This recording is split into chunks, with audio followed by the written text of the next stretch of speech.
അതെ, ഇതൊരു ഇന്ത്യക്കാരന്റെ അതിജീവനത്തിന്റെ കഥയാണ്. പേര് ഖാലിദ് ജമീൽ. 13 വർഷത്തിന് ശേഷം ഒരു ഇന്ത്യക്കാരൻ തന്റെ രാജ്യത്തിന്റെ ഫുട്ബോൾ ടീമിന്റെ പരിശീലകനായി ചുമതലയേൽക്കുന്നു. നിലവിൽ ജംഷഡ്പൂർ എഫ്.സിയുടെ പരിശീലകനാണ് ഖാലിദ് ജമീൽ.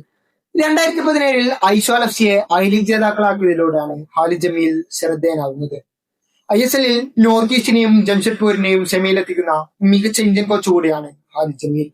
ഫിഫ റാങ്കിങ്ങിൽ 133 സ്ഥാനത്താണ് നിലവിൽ ഇന്ത്യയുള്ളത്.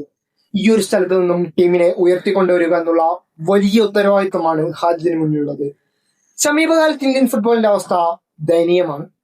ഈസ്റ്റ് ബംഗാൾ എഫ്.സി ഖാലിദിനെ സ്വന്തമാക്കുമ്പോൾ 1.25 കോടി രൂപ പ്രതിഫലം നൽകിയിരുന്നു. അതിന് തൊട്ടു പിന്നുള്ള സീസൺ ഐസ്വാൾ എഫ്.സിയെ കിരീട ജേതാക്കളാക്കിയതായിരുന്നു വിലക്കുത്തനെ ഉയരാനുള്ള കാരണം. വിനയോന്നിതനായി മൈതാനത്ത് ഓരോ ഗോളുകൾക്ക് ശേഷവും സ്തുതി പറയുന്ന കാഴ്ച ക്യാമറ കണ്ണുകൾ ഒപ്പിയെടുക്കുന്ന രംഗം ഏറെ ശ്രദ്ധേയമായി. ഇന്ത്യക്കാരായ മാതാപിതാക്കളുടെ മകനായി കുവൈത്തിലാണ് ഖാലിദിന്റെ ജന്മം.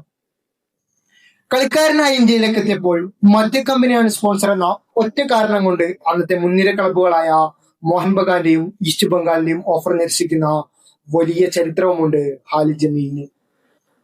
മഹീന്ദ്രയിലും എയർ ഇന്ത്യയിലുമാണ് അദ്ദേഹത്തിന്റെ കരിയർ ഉണ്ടായിരുന്നത്. 2 വർഷം മുംബൈയിലുണ്ടായിരുന്നിട്ടും ഒരിക്കൽ പോലും ഒന്ന് ബൂട്ട് കെട്ടാനാവാതെ കളി അവസാനിപ്പിക്കേണ്ടി വന്ന ഒരു ദുരന്ത കഥയുമുണ്ട് ഖാലിദ് ജമീലിന്. ഒരു ISL ടീമിനെ പ്ലേ ഓഫിലേക്ക് എത്തിക്കുന്ന ആദ്യ ഇന്ത്യൻ പരിശീലകൻ എന്ന റെക്കോർഡും ഖാലിദിനുണ്ട്. ഇന്ത്യൻ ടീമിന്റെ സമീപകാലത്തെ മോശം പ്രകടനത്തിന് പരിഹാരം കാണുക എന്നുള്ള വലിയ ഉത്തരവാദിത്തമാണ് ഇപ്പോൾ ഖാലിദിന്റെ തലയിലുള്ളത്. 29-ന് ആരംഭിക്കുന്ന ക്യാഫ് നേഷൻസ് കപ്പാണ് ഖാലിദിന്റെ ആദ്യ Indian football assignment. Khalid Jameel Indian ടീമിനെ വിജയ വഴിയിലേക്ക് എത്തിക്കുമോ എന്ന് നമുക്ക് നോക്കിക്കാണാം.